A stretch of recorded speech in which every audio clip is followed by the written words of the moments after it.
Bonjour, F5PQV, je vous présente l'antenne portable réalisée il y a une trentaine d'années. Donc dans une housse de cerf-volant, on va y retrouver le coax, les brins d'antenne qui sont constitués de 5 tubes d'aluminium de 10 mm de diamètre et de 1 mètre de long, et un autre tube qui glissera dans l'avant-dernier brin pour faire le réglage. Donc en bleu, c'est les haubans pour le 14 mégas, si je me souviens bien. Et au fond du sac, le pied qui permettra d'utiliser l'antenne n'importe où, sans vraiment se poser de questions. Les brins se vissent les uns dans les autres, donc bien pratique pour le portable. Tout est inscrit sur la première partie. Là, on va mieux le voir sur la deuxième antenne.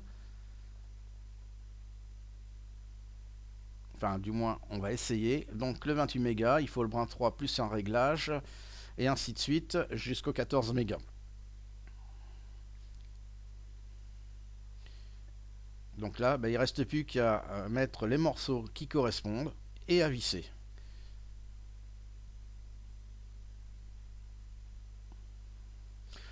À vous de choisir le système que vous souhaiterez. Il y a d'autres systèmes que le vissage. Le dernier brin qui sert au réglage et qui est vissé, enfin qui sera pincé avec un serre-flex papillon. Et puis comme on est en portable, tout est marqué sur le dernier brin, la fréquence et la marque,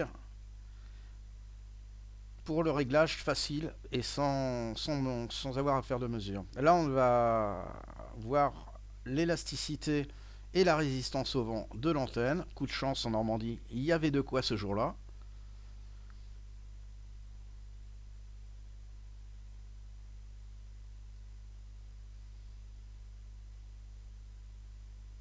Heureusement que le parpaing était en bas, parce que sinon, tout était par terre.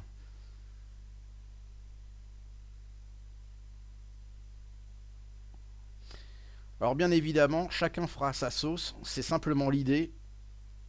Donc, et ça coûte pas cher à réaliser.